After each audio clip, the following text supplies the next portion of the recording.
네, 안녕하십니까. 카톨릭 의대 신경과 임성철입니다. 네, 오늘 제가 준비해 온 내용은 이제 두통에 관한 내용입니다. 두통이 궁금할 때 이제 찾아볼 수 있는 영상으로 준비를 했고요. 사실 이제 두통을 이제 병원에서 진료를 하다 보면 두통에 대한 환자분한테 이해를 시켜드리고 이 질환의 상태, 그다음에 어떻게 치료를 이끌어 나가야 되고 앞으로 어떻게 될지 이런 정보들이 환자분들이 치료를 잘 따라오고 수능하는 데 굉장히 중요합니다. 다른 질환에 비해서 이제 그런 환자분들과 소통이 중요한 이제 진단 진료가 되는데요. 사실 이제 실제 임상적으로 진료를 할 때는 시간적인 부족이나 여러 상황 때문에 이제 정보를 충분히 못 드리는 경우가 이제 많습니다. 그래서 오늘은 이제 진료실에서 환자분들 진료 시에 이제 좀 알려드리고 싶었던 내용들을 이제 항목별로 정리를 좀 해서 정리를 해가지고 가져왔습니다. 좀 이제 두통이란 게 왜 생기느냐 하고 종류가 어떤 것이 있는지 좀 간단히 설명을 드리겠습니다. 이제 두통은 이 두 개에서 발생하는 통증을 총칭하는 말이죠. 머리에서 발생하는 통증인데요. 이 통증이 우리는 이제 싫다고 느끼지만 사실은 우리가 살아가는 데 굉장히 중요한 정보입니다. 예를 들어서 이제 당뇨병이 심해서 말초신경에 문제가 생긴 분들은 다리에서 감각이 좀 잘 안 느껴지죠. 그러다 보니까 돌아다닐 때 다리에 상처가 많이 나고 반복되면서 심한 상처로 이제 가는 경우도 있고 이제 위험한 상황이 되기도 합니다. 이런 식으로 통증을 못 느끼면 신체 손상에 대한 대비를 못 하는 거죠. 그렇기 때문에 생명체는 통증이라는 정보를 받아들여서 내 몸을 안전하게 지키기 위한 정보로 활용을 하는데요. 이제 그게 너무 과도해서 이제 환자분들이 힘들어하거나 또는 이게 위험한 상태가 아닌데 통증을 느끼는 과정에 좀 문제가 생겨서 과도하게 느껴지는 상태, 이런 경우는 조절을 좀 해야 되는 것. 이게 두통의 이제 치료가 되겠습니다.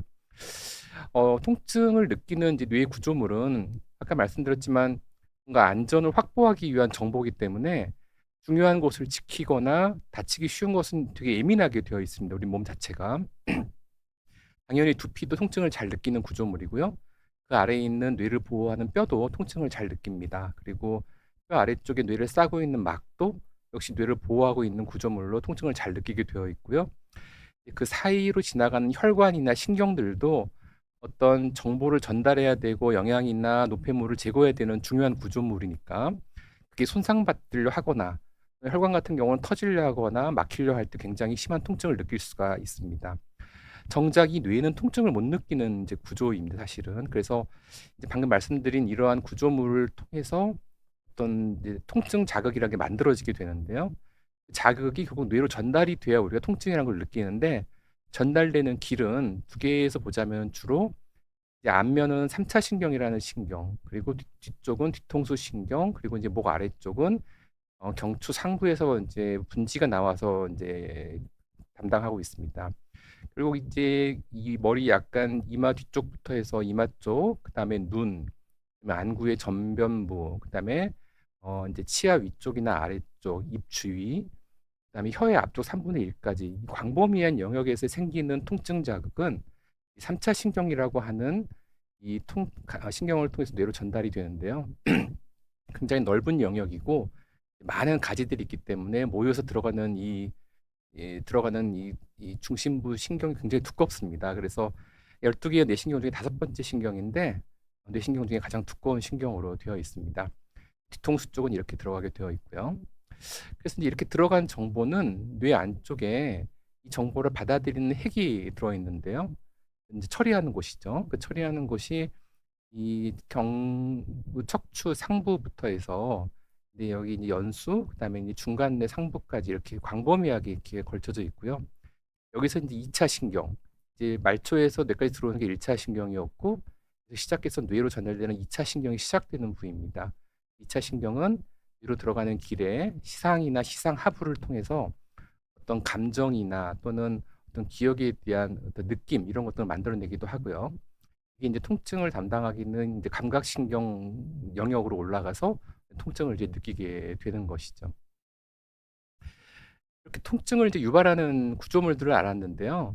실제로 뇌 안에 병이 생겨서 이런 구조물들을 자극하는 두통도 있을 수가 있습니다. 대표적으로 이제 뇌 안에 뭐 어떤 덩어리, 공간을 차지하는 덩어리는 뇌를 압박하겠죠. 이제 뇌는 딱딱한 두개골로 쌓여 있으니까요. 그렇게 되면 이제 신경이나 혈관을 누르게 되면서 3차 신경을 자극하게 해서 통증을 느끼게도 되고요. 당연히 뇌혈관이 확장돼서 터질 것 같으면 아까 통증을 느낀다고 말씀드렸고 실제 출혈이 나도 통증을 느끼게 됩니다. 그리고 뇌를 싸고 있는 막에 염증이나 또는 이제 뇌는 아니더라도 뇌 주변에 안구에 안압이 올라간다든지 또는 이제 코 주위에 이제 부비동이 있는데 염증이 생기면 마치 두통과 같은 느낌을 느낄 수가 있겠죠.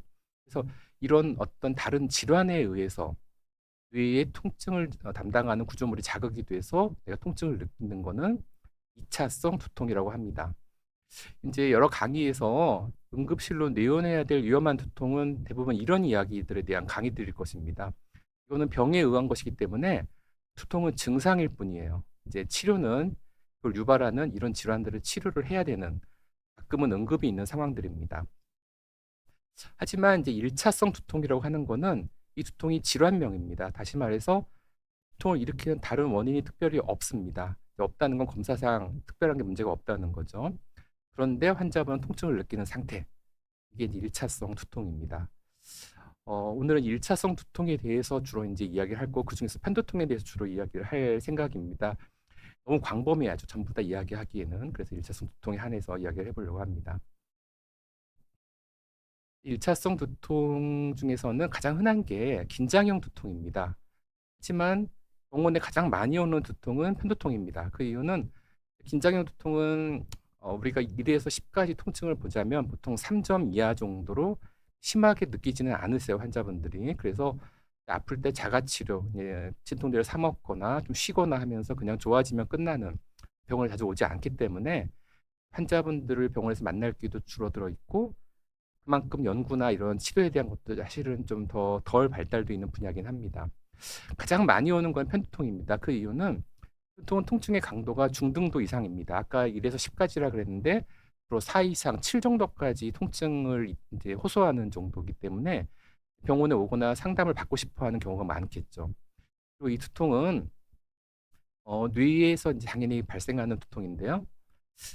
편두통 환자분들은 우리가 일반적으로 편두통 뇌를 가지고 있다 이렇게 표현을 하는데 그게 무슨 말이냐면 이 뇌가 외부 자극이 굉장히 민감하게 반응을 하는 뇌를 가지고 있는 이제 상태라고 말을 합니다.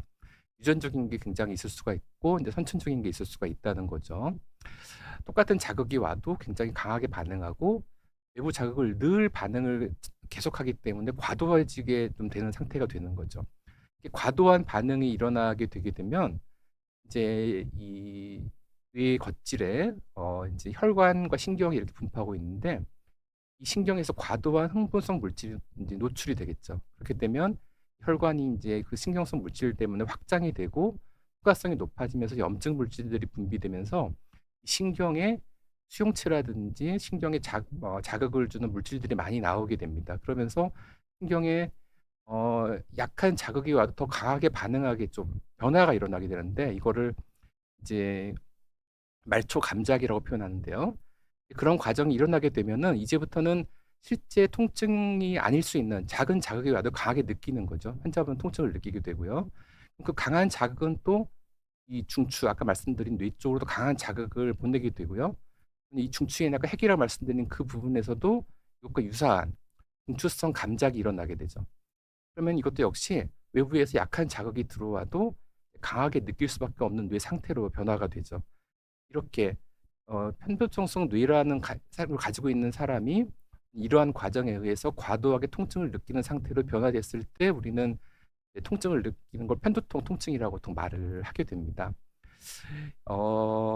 이 과정을 어떤 영상 검사, 혈액 검사로 우리가 검출할 방법이 없는 거죠. 사실은 뇌에서 통증을 처리하는 과정에 좀 변화가 일어났지만 이제 검사에서 나오는 건 없기 때문에 의사들은 이러한 병의 진행 과정에서 나타나는 증상들, 혈관을 건드렸으니까 통증은 욱신욱신하게 나올 것이고요. 과도하게 뇌가 항진된 이 부분부터 이제 두통을 시작한 거죠. 그러니까 이제 아프기 전에 전구기가 있습니다.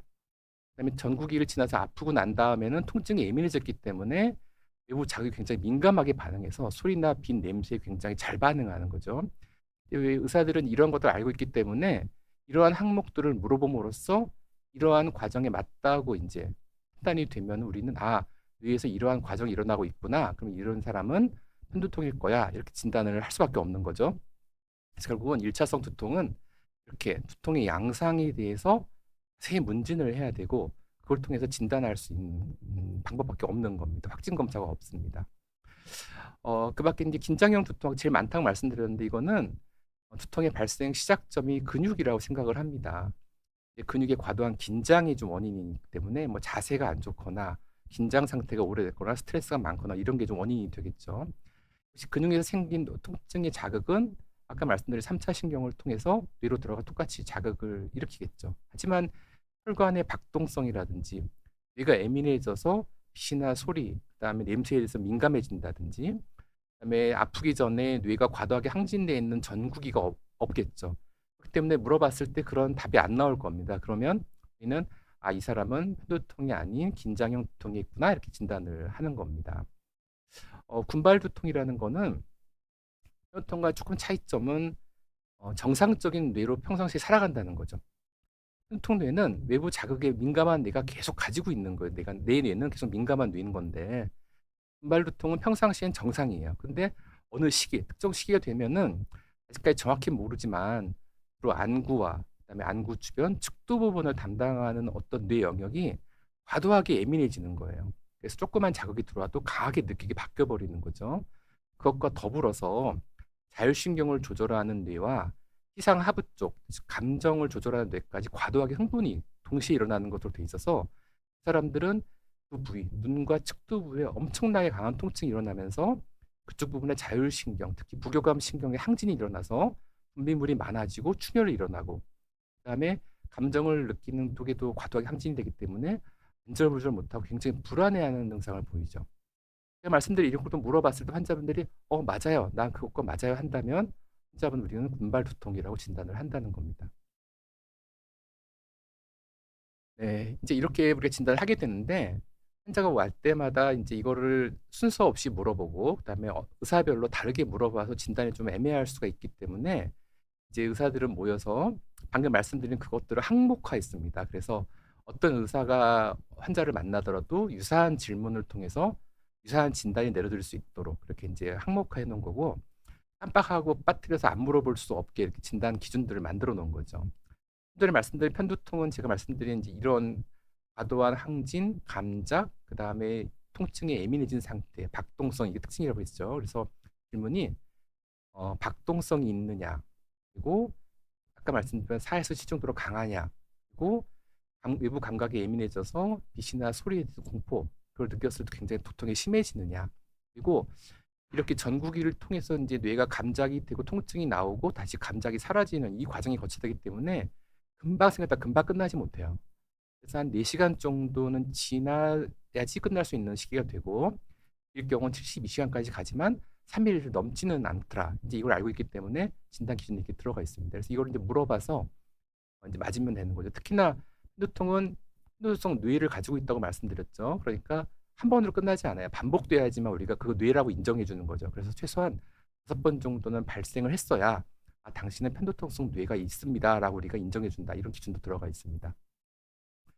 아까 말씀드린 이 군발 두통이라는 건 아까 말씀드린 대로 눈과 측두, 눈 주변이 과도한 통증이다. 이게 들어가야 되죠. 그다음에 기간은 편두통보다 좀 짧게 돼 있어요. 3시간 정도. 그리고 아까 말씀드린 자율신경계 항진이 동반된다. 부교감 신경의 항진이 동반된다 말씀드렸기 때문에 앞은 같은 쪽으로 부교감 신경의 항진에 나타나는 증상, 분비물이 많아진다, 충혈된다 이런 거 말씀드렸죠. 이런 게 있느냐 물어보는 거고, 감정과 관계된 시장하부 쪽의 과도 항진 때문에 안절부절 못하는 초조함이 있느냐 이렇게 이제 물어보도록 돼 있죠. 근데 이제 여기서 말씀드릴 거는 문진으로 하다 보니까 한계가 있다는 겁니다. 무슨 말이냐면 이제 편두통이 아니라 긴장형 두통 환자도 비슷하게 말을 할 수 있는데, 그래도 우리가 구역이 있다 그러면 대부분 긴장형을 생각 안 하거든요. 한데 구역이 없을 수도 있거든요. 편두통 환자가. 그러면은 구역이 없으니까 이 사람이 긴장형으로 오진하는 경우가 있더라. 그리고 어떤 검사 항목, 수치 뭐 이런 걸로 진단을 하는 게 아니고 문진으로 하는 거기 때문에 이런 오류가 생길 수 있다는 거죠.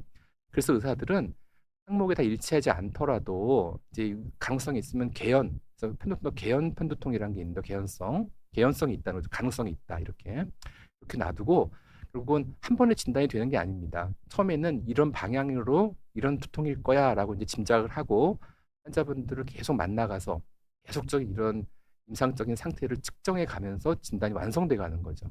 그래서 이런 거에 익숙한 전문가를 만나서 진단을 받는 것이 굉장히 중요한 이제 질환이 되겠습니다. 또 한 가지 이 군발두통 같은 경우도 문진투를 하다 보니까 이런 증상을 나타내는 다른 질환도 많아요. 예를 들어서 뇌하수체 쪽에 종양이 있거나 축두 동맥염이 있으면 굉장히 이제 감정적으로 흥분되면서 측두가 아플 수 있거든요. 그 밖에 이런 게 많습니다. 그리고 그러면은 편두통을 진단하기 위해서 약을 써보면 잘 들은 편두통 이렇게 하려고 편두통에만 드는 약을 써볼 수도 있는데 이쪽에도 들어요. 그런 식으로 하기 때문에 약간 혼동이 올 수 있죠. 그래서 오류가 생길 수가 있겠고 특히 군발두통은 이런 위험한 두통과 증상을 공유하고 있다고 생각을 하기 때문에 군발두통 확진을 하기 전에 꼭 MRI 같은 영상 검사를 대부분 하게 됩니다. 그래서 이런 위험한 두통이 아닌 거를 확인했을 때 우리 1차성 군발두통으로 진단을 보통 하게 됩니다. 이렇게 분류를 하는 거는 환자분들을 분류하는 이유가 있겠죠. 사실은 기전이 다르죠. 그렇기 때문에 치료 약제가 좀 다를 수밖에 없습니다. 그래서 정확한 분류는 결국은 적합한 치료를 선택하기 위함이고 의학 학문적으로는 환자분들을 이렇게 분류를 해놔야 이런 환자분들은 이런 치료와 이런 게 더 좋은 결과를 나올 수 있어 이렇게 이제 연구하는데도 분류가 필요한 부분도 있습니다. 오늘은 이 많은 1차성 편두통에 대해서 좀 더 좀 알아보려고 하는데요. 아까 말씀드린 편두통성 뇌를 가진 환자분의 뇌가 과도한 항진이 일어나는 거죠. 그것에 의해서 일단 혈관이 확장된다 그랬는데 그 전에 너무 과도한 흥분 때문인지 일시적으로 뇌의 전기적 활동이 감소하고 혈류가 줄어드는 단계를 거친 다음에 혈관 확장 단계로 넘어갑니다. 이때 어떤 일이 일어나면 이제 과도하게 흥분된 뇌가 갑자기 정기적으로 활성이 떨어지고 혈액이 안 가다 보니까 일시적으로 이 뇌가 작동을 못하는 어떤 증상이 나온 다음에 두통이 생기거든요. 그래서 그 작동을 못하는 상태를 우리가 조짐이라고 보통 표현을 합니다.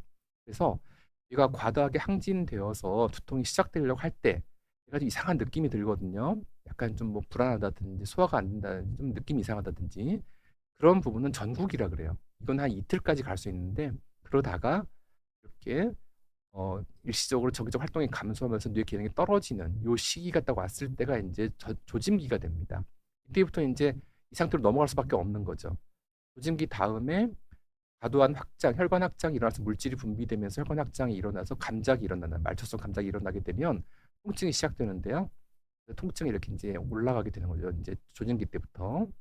그러다가 말초에서 과도한 흥분이 일어나면 이 자극이 중추로 연결되고 여기서도 감작이 일어나서 작은 자극에도 큰 느낌을 느끼게 바뀌는 게 중추성 감작인데 일어나는 순간 폭발적으로 통증이 증가됩니다.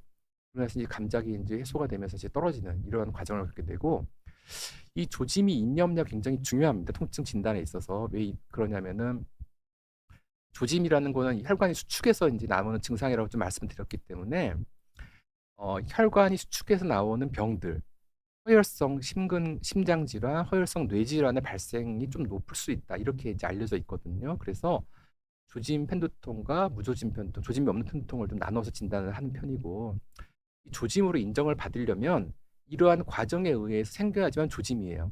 얘가 그냥 아프기 전에 나 이런 느낌이 있었어요. 그냥 다 조짐이 아닐 수 있는 거죠. 그래서 조짐으로 인정받으려면 이제 이런 과정이 일어났을 때 나올 수 있는 증상이다. 그렇게 인정을 해야 되는데 대부분 편두통이라는 게 이제 후두부, 뇌 뒤쪽에서부터 시작해서 이렇게 가는 경우가 많아요. 앞쪽으로. 그래서 이 맨 뒤는 시각, 그 앞쪽은 감각, 그리고 그 아래는 언어를 이해하는 곳 이렇게 되어 있습니다. 그래서 이쪽이 먼저 이제 증상이 떨어지게 되면은 대부분 이제 조짐기 때 증상은 시각과 감각과 언어의 이상 등이 가장 흔하다 이렇게 되어 있죠. 그리고 이 억제가 뒤서부터 앞으로 간다고 말씀드렸는데 분당 한 2에서 6mm 정도 앞으로 전진하는 이런 형식으로 이제 일어나요. 조짐도 뒤에서부터 앞으로 이렇게 진행하다 보니까 순차적으로 두 가지 이상의 조짐이 계속 이어져서 나오는 경우가 많겠죠. 그리고 여기까지 이동을 다 하려면은 보통 5분은 지나야 되고 이 뇌 길이가 있기 때문에 다 이동하더라도 60분은 안 넘어요. 그렇기 때문에 이 조짐이 60분 이상 가는 경우는 별로 없더라 우리가 알고 있기 때문에 조짐이라고 하려면 5분에서 60분 정도까지 지속이 돼야 된다. 이렇게 우리가 이제 정의를 해 놓았고요. 조짐이 끝난 다음에 이걸로 넘어가니까 통증이 와야겠죠. 그래서 조짐이 끝난 다음에는 통증으로 이어져야 된다. 이렇게 이제 우리 조짐을 정의해 놓고 있습니다. 네, 이렇게 해서 이제 편두통이라는 걸 좀 진단을 해드리는 거죠. 진단은 문진으로 환자분의 증상을 물어봐서 한다. 이렇게 했는데 물어볼 때는 아까 말씀드렸듯이 기준을 가지고 우리가 세부적으로 물어봐야 되는 것이고요. 진단이 되면은 이제 치료 당연히 약을 이제 원해서 드리는 경우도 있겠지만 일단 유발요인 조절이 굉장히 중요하죠. 약을 많이 먹는 것보다 유발요인을 조절함으로써 약을 이제 줄일 수 있으면 좋은 거니까요. 아까 말씀드린 편두통이란 거는 과도한 뇌 항진에 의한 혈관 확장 그리고 그거를 유발하게 되는 이 신경 전달 물질의 분비 이게 이제 기본입니다. 그러니까 기본적으로 혈관을 확장시킬 수 있는 음식이나 약물들은 이제 조금 편통 유발 가능성이 높아지는 거죠. 이 편통이 왔던 사람은 더 악화될 수도 있겠고요. 그다음에 뇌가 안 그래도 어떤 일정한 자극에 의해서 굉장히 과도하게 반응하는 뇌인데 이제 이런 여러 가지 반응을 더 강하게 할 수 있는 것들이 오게 되면 더 아플 수가 있죠. 살펴보면 혈관을 확장시킬 수 있는 어떤 음식들, 예를 들어서 이제 술, 카페인이라는 거는 이제 혈관을 수축하는 효과가 좀 있는데 먹다가 안 먹고 이렇게 문제예요. 계속 먹다가 쉽게 말하면 이제 주중에 카페인을 마시다가 주말에 안 마시면 그 카페인으로 인해서 혈관의 이제 변동이 바뀌는 거죠. 편두통을 이렇게 바뀌는 순간을 제일 싫어하고 증상이 잘 나타납니다. 그래서 이제 그런 그다음에 MSG나 아지트산염 같은 거는 혈관 확장 자체가 물질이기 때문에 이런 걸 통해서 이제 두통을 악화시키거나 유발할 수 있는 거죠. 편두통을. 이거를 알아보는 방법은 이제 두통 일기를 써보면 좀 알아요. 내가 뭐 1일, 5일, 7일 두통이 생겼다. 근데 그때 유발 요인은 모르죠, 사실은. 근데 일기를 써보면 그 날마다 커피를 안 마신 거죠. 그럼 나는 카페인 중단에 의한 두통 이렇게 생각할 수가 있습니다. 그러면은 카페인을 쭉 먹거나 아니면 아예 끊으면 되겠죠. 이런 식으로 이제 일기를 씀으로써 좀 알아볼 수 있는 방법들이 있고요. 당연히 혈관을 확장시키는 물질, 이제 우리 실로스타졸, 그다음에 나이트로글리시놀이라고 이제 심혈관 수축이 있을 때 이제 먹는 약이죠. 그런 약제도 당연히 확장이기 때문에 두통을 유발할 수가 있다고 되어 있습니다. 그리고 이제 생활 습관 중에서는 뇌가 안 그래도 민감하게 반응하는데 생활이 너무 왔다 갔다 하면은 뇌가 그것 때문에 더 반응을 많이 해야 돼요. 그럼 두통이 잘 생기는 거죠. 그래서 그 식사라는 것도 안 먹다가 많이 먹다가 이렇게 바뀌는 게 안 좋은 겁니다. 두통 유발에는. 수면도 안 자다가 많이 자다가 이렇게 자꾸 바뀌어서 자극이 다른 자극이 자꾸 들어가는 게 뇌한테는 편두통 뇌한테는 안 좋은 거죠.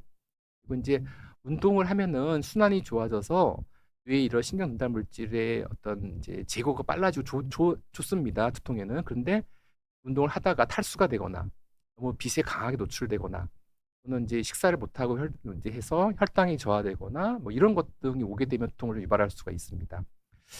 기후도 마찬가지예요. 기후 자체가라의 문제보다는 온도의 극심한 변화 이런 게 이제 문제죠. 더운 곳에 있다 갑자기 에어컨이 심한 방으로 들어간다든지 반대로 따뜻한 그 방에 있다가 너무 추운 바깥으로 나온다든지 이럴 때 이제 좀 유발할 수가 있는 거죠. 여성 호르몬도 우리가 악화 유발 요인을 생각을 하고 있습니다. 그 근거로는 이제 여성의 2차 성징이 나타나기 전에는 남자 여자의 편두통 비율이 비슷해요. 1대1로. 그런데 성인이 되는 순간 남자 여자의 비율이 1대3으로 여자가 굉장히 많아지죠. 뭔가 여성 호르몬을 작용을 했다고 보는 거죠. 그다음에 여성 환자의 3분의 2는 월경기에 두통이 심해진다고 표현을 해요. 그러니까 월경기에 그 여성 호르몬 변화가 두통을 유발하는 거죠. 그다음에 임신 중인 사람 중에 80%가 이전에 있던 편두통이 좋아진다고 말을 하니까 확실히 여성 호르몬은 이 악화 요인에 영향을 주는 요소가 있다 이렇게 생각을 합니다. 그때 이렇게 이제 오셔가지고 이제 이야기를 들어봤더니 편두통 환자가 맞아요. 그러면 이제 진단이 어느 정도 된 거죠. 문진으로 하는 거니까. 근데 아파서 오셨기 때문에 이제 조절을 해드려야 되고 오늘 오셨을 때는 안 아팠지만 아까 말씀드렸듯이 편두통 뇌는 앞으로도 주기적으로 가끔씩 아플 수 있는 뇌이기 때문에 이제 아팠을 때 이제 조절할 수 있는 약을 드리는 게 이제 급성기 치료입니다. 그리고 이거는 증상이 생겼을 때 조절하는 치료 이렇게 생각하시면 되고요. 치료하기 전에 환자분하고 이제 어떤 공감이 필요한데 결국은 어떤 거냐면 이거는 뇌 질환이라고 생각해야 돼요. 검사를 해서 아무것도 안 나온다 그래서 질환이 아니다 이렇게 생각하는 게 아니고 통증을 전달하고 느끼는 과정의 변화가 이미 일어난 뇌 질환이다. 그래서 이거는 치료를 해야 된다 이렇게 이제 인식을 좀 시켜드려야 되고 구조적인 문제는 보이지 않지만 번째는 이 그렇다고 일주일 치료하면 낫고 이런 병은 아니다. 이제 이미 편두통성 뇌라고 민감해져 있는 뇌로 바뀌어 있는 상태이기 때문에 계속적으로 반복해서 나올 수가 있고 우리는 이거를 잘 조절해서 생활에 불편함이 없이 잘 지낼 수 있게 도와드리는 게 치료다 이렇게 말씀을 드려야 되죠. 이렇지 않으면은 검사가 없는데 자꾸 치료를 하라고 하니까 이게 무슨 병인가라고 인식을 잘 안 할 수도 있고 두 번째는 계속 병원은 다니는데 계속 통증은 반복되고 계속 비슷하고 낫는 것 같지도 않으니까 이제 치료를 안 받게 되는 경우가 많거든요. 그리고 이제 가장 걱정하는 게 내가 자주 아픈데 이것 때문에 내 뇌가 이제 큰 문제가 생기는 거 아니냐 이런 말씀들도 많이 하시는데 실은 허혈성 심근 때문에 뇌 병이 좀 증가할 수 있다는 보고들은 있지만 그게 아주 높은 수준은 아니고 이 편도 자체는 치명적인 병은 아니다 이렇게 이제 설명을 꼭 드려야 됩니다. 그래서 이제 이런 이야기를 말씀을 드리고 이제 치료를 시작하는데요. 일단 통증이니까 일반 진통제 듣습니다. 근데 특히 이제 증상이 심하지 않은 이제 약간 경도의 편도통 환자들은 잘 듣는 걸로 되어 있고요. 일반적으로 많이 쓰는 이제 아스피린, 이부브로펜, 나프록센 같은 이런 비스테로이드 소염제도 잘 듣고요. 타이레놀이라고 하는 우리 아스타미노펜도 잘 듣고 이런 약들을 좀 더 잘 듣게 하기 위해서 카페인을 복합한 그래서 아스타미노펜 더하기 카페인, 비스테로이드 소염제 더하기 카페인 이런 식으로 만들어 놓은 약들도 많이 있습니다. 이런 약들은 이 말씀드릴 이렇게 이제 편도통의 특징적인 이 CGRP라고 하는 물질을 조절해서 어떻게 안 아프게 하는 이런 약은 아니죠. 그냥 통증약입니다. 일반적으로 이제 세포의 벽에서 위에 자극이 들어오게 되면 이 아라키도네 엑시드라는 게 이제 이렇게 프로스타글란딘을 변하고 이런 과정에서 통증과 염증 반응이 일어나는데 이런 약제들은 이걸 차단해서 좀 덜 아프게 하는 거죠. 그러니까 꼭 머리가 아니라 뭐 장이건 손가락이건 뭐 어디든 아프면 다 듣는 약입니다. 근데 이제 이게 통증이 심해진 중등도 이상의 편도통 환자는 잘 안 듣는 경우가 많기 때문에 그리고 일반 진원제를 안 듣는 환자들은 이제 편도통 특이약을 사용하게 됩니다. 잠깐 말씀드렸던 편도통 특이약이라는 거는 편도통의 이 병리 기전에 근거해서 만든 약이죠.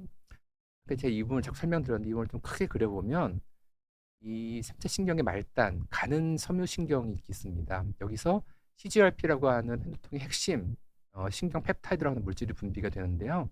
분비가 되면 주변에 있는 혈관에도 붙어서 혈관을 이제 그 효과성을 증가시키고 확장시키는 작용도 하고요. 이게 이제 뇌로 들어가는 이 구심성 신경의 말단에 붙게 되면 흥분을 시켜서 이게 뇌로 강한 자극을 전달해서 강한 자극이 지속되게 되면 결국 중추도 감작이 된다 그랬죠. 이런 걸 유발하는 물질이 되겠습니다. 근데 이게 작용을 할 때 이게 이제 이게 세로토닌 리셉터 5-HT라는 건데 그중에서 이제 이 중추로 강하게 자극을 주는 이 신경에는 5-HT의 이제 1F랑 1D가 이제 수용체가 되어 있는 걸로 되어 있고요. 그다음에 이제 그 주변의 혈관에는 1B가 이제 되어 있습니다. 그래서 이제 이게 분비가 됐을 때 강하게 들어가야 되는데 이때 이 세로토닌 수용체를 자극해 주면은 통증 자극의 전달이 좀 억제되는 거죠. 통증이 안 들어가면 안 아프겠죠. 그렇게 특징적으로 이제 이 세로토닌 리셉터 중에서도 통증에 관련된 부분만 작용하는 이렇게 이제 특징적으로 만드는 게 트리탄이라는 약이 있습니다. 이 약이 나오고 굉장히 치료에 혁신이 일어났죠. 사실은 그전까지 일반 진통제 먹다가 환자들이 훨씬 효과가 좋고 선택적이니까 부작용은 적은 약이 개발된 거죠. 이 아래에 이렇게 여러 가지 약들이 있는데 윗줄에 있는 약은 조금 작용이 빠르고 강한 약제라고 보시면 되고 아래에 있는 것들은 조금 느리게 반응하지만 좀 오래 가고 또 부작용이 적은 약제를 생각할 수가 있는데요. 이제 환자분의 두통 양상이나 목적에 따라 선택을 할 수가 있습니다. 에르고트라는 거는 선택적이지 않은 비선택적 세로토닌 수용체에 작용하는 것이죠. 선택적이란 말은 아무거나 다 붙는다는 이야기니까 두통도 조절하지만 구역감도 유발할 수 있고 혈관 수축을 심하게 할 수 있는 부작용도 좀 있을 수가 있습니다. 그다음에 트립탄이라는 것도 이제 졸미트리탄처럼 뒤에 붙는 이 어미가 이제 동일하기 때문에 트립탄 계열 이렇게 말하는데요. 마찬가지로 게판트 계열, 디탄 계열 이런 계열로 말을 하는데 게판트 계열이라는 거는 그래서 분비되는 이 CGRP라는 물질, 이 붙는 이 수용체에 붙어서 작용을 방해하는 이런 게 이제 게판트 계열 약제입니다. 역시 통증을 조절할 수 있겠죠. 그러니까 편두통의 특이 약물로 우리가 인정을 받은 약제고요. 디탄이라는 거는 아까 세로토닌 중에서도 1F라는 게 이제 자극 여기 붙어 있다 그랬는데 문제는 이 이쪽에 이제 1B가 작동이 되게 되면 혈관이 수축하는 거죠. 그러니까 이제 트립탄 계통의 약제는 여기도 있고 여기도 작동, 녹색 양쪽 작동을 하니까 통증의 전달도 억제하지만 혈관도 수축시키니까 혈관 수축이 되면 안 되는 사람들, 뭐 심장 혈관 질환이 있다든지 뇌혈관 질환이 있는 사람들은 이 약들을 사용할 수가 없죠. 근데 이 디탄이라는 거는 1F에만 작용하니까 신경에만 작용하고 혈관은 작용을 안 해요. 그러니까 이거는 수작용이 없어서 그런 사람들한테 쓰기 좋은 약제가 개발이 됐습니다. 근데 이 약에 비해서 그렇게 작용이 좋은 건 아니기 때문에 1차적으로는 이 약을 사용하는 걸 이제 고려를 하는데 이 약을 못 사용하는 사람들은 이 약을 사용하는 거를 보통 생각을 하게 됩니다. 그 밖에 이제 항구토제를 쓰는데요. 이거는 예전에는 연구에서 이 자체가 통을 조절한다 이런 연구도 있었지만 최근에는 그런 기전은 약하고 그리고 이제 환자분들이 통이라는 거는 구역감이 심한 사람이 있다고 말씀드렸잖아요. 그런 사람들은 약을 먹기가 힘드니까 항구토제 같이 줘서 약을 먹기 좀 편하게 드리는 목적으로 사용을 하고요. 예전부터 스테로이드를 의사들 경험적으로 많이 사용했습니다. 특히나 조절이 되지 않은 편두통, 심한 편두통 뭐 이런 것들에 있어서. 근데 그 뒤로 연구들을 보면은 그렇게 근거가 확립이 잘 되진 않았어요. 그래서 근거가 아직은 또렷하지 않다 이렇게 의사들이 알고 있는 상태고 이 아핀 유사제는 이런 약제들에 비해서 그다지 효과가 좋지는 않으면서 오히려 그 의존성은 좀 높아지고 그래서 약물 과용 두통으로 갈 수 있는 확률이 높아집니다. 그래서 이런 약제들을 사용하는 게 우선이고 이런 거가 부작용 때문에 사용하지 못하는 환자들에 있어서 선택적으로 이 약을 사용해 볼 수는 있겠습니다. 네, 그래서 이제 이렇게 약을 사용하는데 종합적으로 이제 어떤 식으로 약을 선택을 하게 되냐면 첫 번째는 일단 빨리 작용해야 돼요. 내가 아프고 나서 이렇게 올라갈 때 약을 먹는데 약이 3시간 있다 작용한다 그러면 이미 이 최저점을 넘어선 다음에 약을 이제 나올 수가 있겠죠. 그러면 안 되겠죠. 그래서 먹은 다음에 굉장히 빨리 작용이 되는 게 편두통 약제는 굉장히 필요하다. 그래서 우리가 기준은 보통 먹고 2시간 이내에 2시간째 최대 통증 강도의 50%보다 더 낮아지는 만들 수 있는 약은 효과가 있다. 이렇게 생각을 보통 하고 있습니다. 그리고 약효가 너무 짧으면 좋아졌지만 금방 다시 아플 수 있겠죠. 그래서 이제 재발률이 좀 낮게 유지할 수 있는 약을 선택해 줘야 되고 그다음에 강도는 강해서 좋은데 또 먹었더니 뭐 다른 부작용이 나타나면 안 되니까 부작용을 고려해야 됩니다. 그리고 이제 일반인 통제를 쓸 거냐, 편통 특약을 쓸 거냐 이제 이게 선택에 이제 문제가 생기는데요. 예전에는 단계적 치료라 그래서 일반 용제를 쓴 다음에 효과가 없으면 이제 특이 약물을 쓰는 이런 식으로 진행을 좀 한 적이 있었는데 최근에는 이렇게 이제 편통에 의해서 일상생활의 장애를 평가하는 설문지가 있습니다. 그래서 해가지고 중등도 이상 이미 심한 편두통이다 한다면 처음부터 특이약물을 사용을 하고 정도라 그러면은 일반적으로 사용하는 이렇게 계층적 치료를 많이 하게 되고 그 뒤에 나온 연구들은 계층적 치료가 환자분들의 만족도, 두통의 조절 능력, 그다음에 치료에 대한 비용이라든지 그런 측면에서 훨씬 더 좋다는 이야기가 나오기 때문에 그런 식으로 많이 합니다. 그리고 이 장애정도 평가라는 거는 치료 전략을 세울 때 사용하기 하지만 시작할 때 약을 쓰고 나서 좋아졌는지를 보는데도 필요합니다. 그래서 이제 치료 후 평가로도 이용을 하게 됩니다. 이렇게 아무리 이제 약을 처방을 해도 어떻게 먹는 게 좋은지를 또 설명을 드려야 되는데요. 말씀드렸지만 이 트립탄이라는 약은 이 말초 감작이 중추 감작을 시키는 거를 여기를 억제하는 약이에요. 그러니까 이미 이 단계를 넘어서서 중추 감작까지 일어난 상태에서 트립탄을 먹으면 효과가 별로 없겠죠. 이미 이 뇌 안쪽이 과도하게 항진해서 작은 자극에도 예민하게 통증이 강하게 반응하게 바뀌어버린 상태라면 아무리 트립탄으로 들어가는 자극을 줄여도 들어가서 강하게 증폭되면 아프니까 일단은 과도하게 아파진 다음에는 약효가 줄어듭니다. 그래서 가능한 빨리 먹어라. 그 정도냐면 가지고 다녀라. 그리고 음식 안 먹어도 되니까 약부터 빨리 먹어라. 이렇게 설명을 드리고요. 그러다 보면 이제 아플 때 빨리 먹으라고 하니까 아프려고 하면 먹을 수가 있어요. 그러다 보면은 오히려 약물이 과용이 되고 약물 과용 두통의 위험도 높아지게 됩니다. 그래서 항상 사용하는 약을 추적해라. 다시 말해서 내가 언제 먹었는지 기록을 하라고 해서 이런 편도통 특이 약물 같은 경우는 30일 중에 열흘 이상 먹게 되면 약물 과용 두통의 위험이 있기 때문에 이럴 때는 진통제의 투약을 줄이기 위해서 예방 치료를 이제 고민을 해야 됩니다. 그리고 또 한 가지 중요한 거는 두통이란 건 주관적이에요. 통증은 주관적이에요. 그래서 치료 목표를 설정하는 게 중요합니다. 예를 들어서 나는 평생 한 번도 안 아프게 해주세요라고 목표를 가지고 있는 환자라면 굉장히 많이 줄었지만 만족을 못 하겠죠. 그리고 그걸 없애기 위해서 약을 더 많이 사용하게 되면 약물 과용 두통의 위험도 있고 그리고 치료 목표 달성되지 않았다는 생각 때문에 포기하게 되고 좌절하게 되는 경우도 많아요.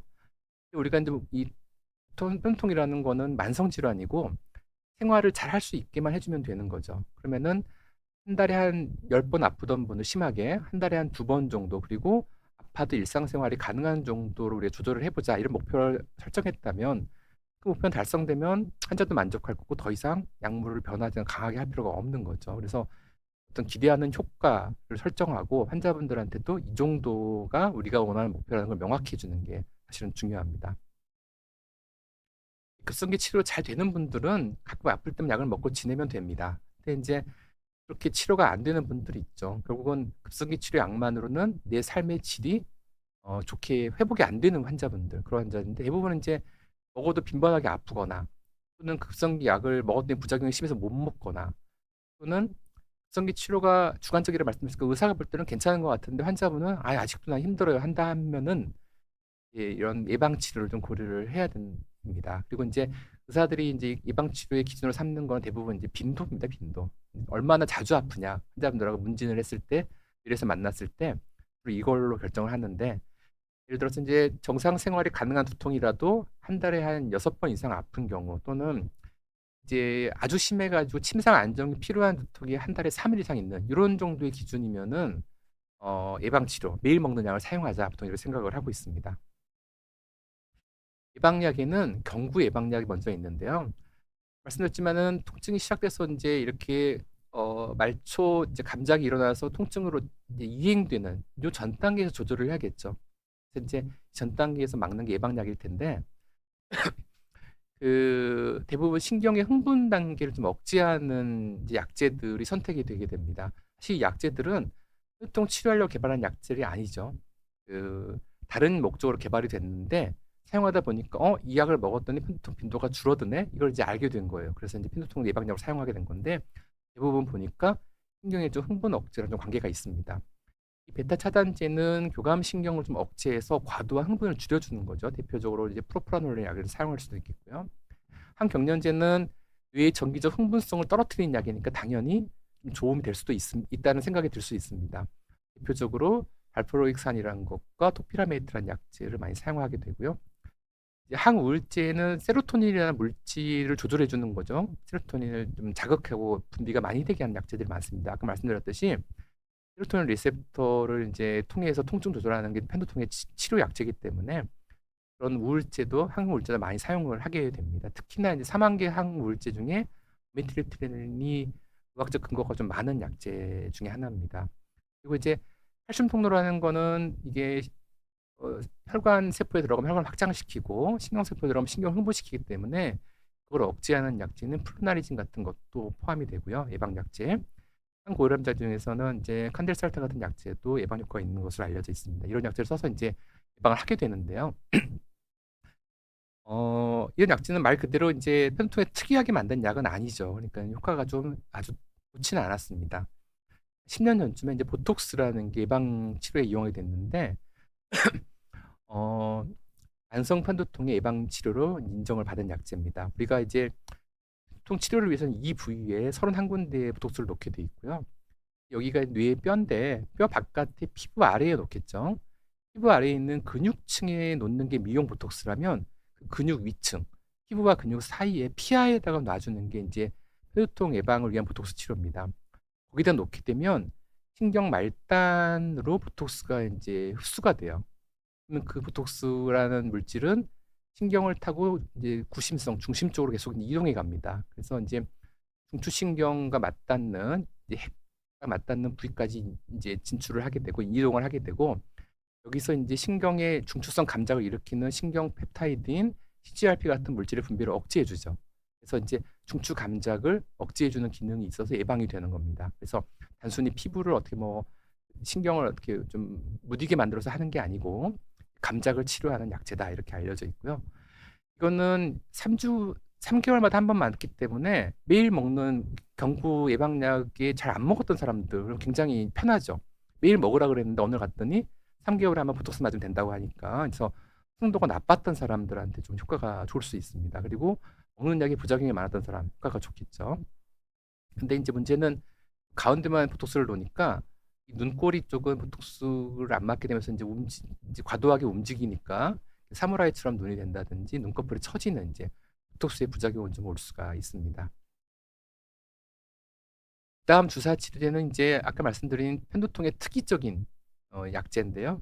CGRP라는 물질이 편두통의 어떤 병의 핵심인 물질입니다. 그래서 그거가 작용하는 수용체를 막아서 못 작용하는 약제 또는 직접 그 물질에 붙어서 작용을 못하게 하는 약제 이렇게 이제 대표적으로 개발이 되어 있고요. 그 수용체 붙는 위치에 못 붙게 하는 약제가 이제 뭐 게판트 계열 아까 잠깐 말씀드렸죠. 이제 아토게판트라는 약이 예방 효과를 입증한 약제가 됩니다. 그리고 이제 이 물질 자체에 붙어서 물질이 작용을 못하게 막는 약제가 있는데요. 이제 우리나라에는 이제 갈카네주마, 프리마네주마 두 가지가 지금 들어와 있는 상태고 반감기가 길어요. 3에서 6주, 4주는 가는 거죠. 그러니까 4주마다 한 번만 맞으면 되는 어떤 약제는 한 3개월에 한 번 정도 맞는 것도 괜찮은 걸로 되어 있는 약제이기 때문에 굉장히 편하게 사용할 수 있고요. 이렇게 가끔 맞아도 되는데 효과는 일주일에는 굉장히 빠르게 나타나요. 굉장히 혁신적인 약이죠. 자주 안 맞아도 되는데 효과는 빠르게 나타나고 표적 약물이기 때문에 안전하고 편두통에 특이적으로 만들었기 때문에 다른 부작용이 더 없는 약 이런 약제가 사실 개발이 되어 있습니다. 기존 약제에 실패한 환자들 당연히 좋고요. 이거는 다른 약제는 기전이 다르죠. 그러니까 보톡스라든지 먹는 예방약을 사용하고 있는데 안 됐던 사람들한테 같이 사용해도 큰 문제가 없는 이제 약제가 되겠습니다. 유일하게 어떤 임신 안정성 확보가 아직은 이제 연구가 안 돼 있기 때문에 반감기가 길죠. 그래서 반감기가 5배 정도 돼야 몸에서 없어지기 때문에 최소 한 6개월 정도는 약을 먹고 임신을 하지 않도록 권유를 드립니다. 그다음에 이제 걱정하시는 거 두 가지를 말씀드리고 끝내려고 하는데요. 제가 이렇게 자꾸 아픈데 그리고 이제 언론 뭐 이제 유튜브나 이렇게 정보를 찾아보니까 이런 환자들이 편성 환자들이 이제 심뇌혈관 질환이 많다고 하는데 정말 괜찮나요? 이거 물어보시는 데 많거든요. 사실 아까 말씀드렸듯이 조짐이라는 것 말씀드릴 때 그러니까 신경의 흥분이 억제되고 혈류가 감소하니까 혈관이 약간 수축할 수 있다 생각을 하거든요. 그렇기 때문에 이 조짐 편두통 환자분들은 혈관이 수축해서 나오는 허혈성 심장질환, 허혈성 뇌질환이 좀 생길 수 있는 위험이 높지 않을까 생각을 했는데 실제 보니까 조금 높일 수 있다는 연구는 있습니다. 그래서 그렇게 많은 건 아니고 그래서 이런 분들은 오히려 이제 더 악화시킬 수 있는 흡연을 안 한다든지 이렇게 되는 거죠. 그래서 조짐 편두통 환자분들은 특히나 흡연을 하게 되면 더 높아지기 때문에 금연을 하셔야 되고 여성분인 경우에 피임약을 복용하면 높아지는 걸로 되기 때문에 피임약 사용을 좀 주의하라 이렇게 설명을 드리고 있습니다. 터지는 건 어떻나요? 물어볼 수 있는데 막히는 건 좀 높아질 수 있다고 되어 있지만 터지는 거는 연구마다 달라요. 어떤 연구는 높인다 위험을, 어떤 연구는 상관없다. 그래서 아직까지는 크게 문제가 없는 쪽으로 생각은 하고 있습니다. 두 번째 이제 자는 거랑 편두통 이거는 이제 어떤 관계가 있나요? 물어보시면 많은데 신경이 과도하게 흥분하는 게 편두통의 시작이라 말씀드렸죠. 이 신경의 과도한 흥분이 쉬는 단계가 이 넌렘 수면이라는 단계입니다. 깊은 수면이죠. 이때는 뇌 활동이 줄어들고 뇌에서 에너지 대사가 줄어서 에너지도 많이 쓰지 않으면서 그냥 쉬는 단계예요. 그러니까 당연히 흥분이 가라앉겠죠. 밤에는 가라앉았다. 낮에는 다시 활동하고 이렇게 되면 뇌가 건강합니다. 그리고 이제 아까 말씀드린 혈관을 확장시키고 염증을 일으키는 물질들이 이 뇌가 쉬는 동안 뇌세포 사이 공간이 넓어지면서 그 사이로 림프액 같은 물이 흘러가면서 이제 그걸 이렇게 많이 제거시켜 준다 그래요. 그러니까 자고 나면 이런 물질들이 많이 제거되죠. 굉장히 머리가 맑아지죠. 그래서 이제 잤을 때 이런 두통을 감소시키는 효과가 굉장히 있을 수 있다고 생각을 하고 있는데요. 불면이 오면은 이걸 못 하는 거죠. 그러면은 흥분을 억제하는 기간도 많이 못 갖게 되고, 그다음에 이런 신경 자극하는 물질들이 제거도 많이 안 되니까 당연히 두통의 조절에는 안 좋습니다. 그래서 불면 자체가 제거가 안 되니까 통증을 일으키기도 하고, 통증 때문에 또 못 자니까 불면이 생기고, 이렇게 악순환이 서로 연결이 돼 있다, 이렇게 말씀드리고요. 그다음에 수면 무호흡 환자는 자면서 산소가 떨어져요, 몸에. 그렇게 되면은 부족한 산소를 보충하려고 심장은 빨리 뛰고, 그래서 이제 교감신경이라고 하는 게 확 이제 항진되죠. 흥분하는 거죠, 몸이. 그렇기 때문에 결국은 아까 말씀드렸듯이 뇌가 쉬어야 되는 이제 안정기를 많이 못 갖게 되는 게 문제가 되고, 그다음에 이제 산소가 안 들어가니까 이제 계속 밤새 그렇게 했기 때문에 이런 이제 수면을 못 자게 되는 효과도 있어요. 그렇기 때문에 불면도 생기고, 때문에 또 아까 말씀드린 그런 과정이 안 일어나기 때문에 대표적으로 이제 1차성 두통의 악화, 수면 질환, 그리고 수면 무호흡을 생각합니다. 그래서 이제 편통 환자가 일단 코골이가 심하고, 그다음에 약간 살이 좀 쪘고, 그다음에 하악이 작고, 뭔가 이렇게 수면 무호흡의 위험성이 있어 보이면 꼭 검사를 해서 수면 무호흡 치료를 같이 하도록 권유를 하게 됩니다. 또 한 가지는 이제 하지불안 증후군인데요. 유독 하지불안 증후군이 편통 환자와, 그리고 이제 편통 환자가 하지불안 증후군이 좀 많은 거예요. 하지불안 증후 환자가 편통도 많고. 그래서 뭔가 두 개의 연관성이 있을 것이라는 생각을 하고 있는데, 그래서 이제 이 하지불안증을 유발하는 도파민 어떤 시스템에 이상이 좀 있다든지 혈대사 이상이 어떤 이러한 편통과도 관계가 있지 않을까 생각만 하고 있는데, 아직 정확한 결과는 나오지는 않고 있습니다. 네, 여기까지 제가 준비해 온 내용을 말씀드렸습니다. 네, 감사합니다. 오늘 질의응답을 좀 받겠습니다. 첫 번째는 이제 어릴 때부터 알레르기성 비염과 그다음에 턱의 부종교합이 있었던 건데, 머리가 아파 타이레놀을 이제 많이 쓰였다고 합니다. 근데 이제 동남아에 지금 가서 살고 계시는 것 같은데요. 지대가 높다고 하는데요. 머리가 하나도 안 아픈데 두통과 지대 높은 지역과 연관, 타이레놀 진정이 안 돼서, 아까 말씀드렸지만은 이제 혈관의 확장과 두통과 관계가 많은 게 편두통이거든요.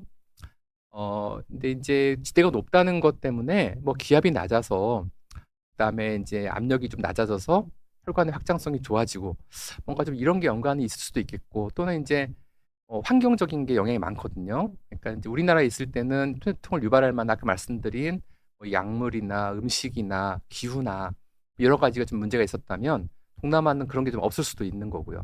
또 한 가지는 이제 52살이라 그러셨는데, 아까 여성 호르몬 영향이 많다 그랬잖아요. 그래서 이제 생리를 하게 되면 또 여성이 이제 편두통 비율이 확 증가하는데, 이제 지금 정확히 폐경이 되셨는지 정확히 모르겠지만, 혹시라도 이제 그런 게 좀 있다면 여성 호르몬에 의한 영향이 줄어들었기 때문에 또 이제 두통이 그냥 좋아졌을 수도 있다는 생각이 좀 듭니다.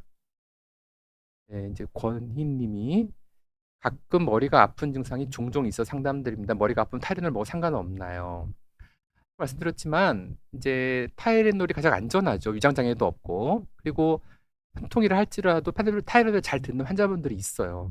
경증에.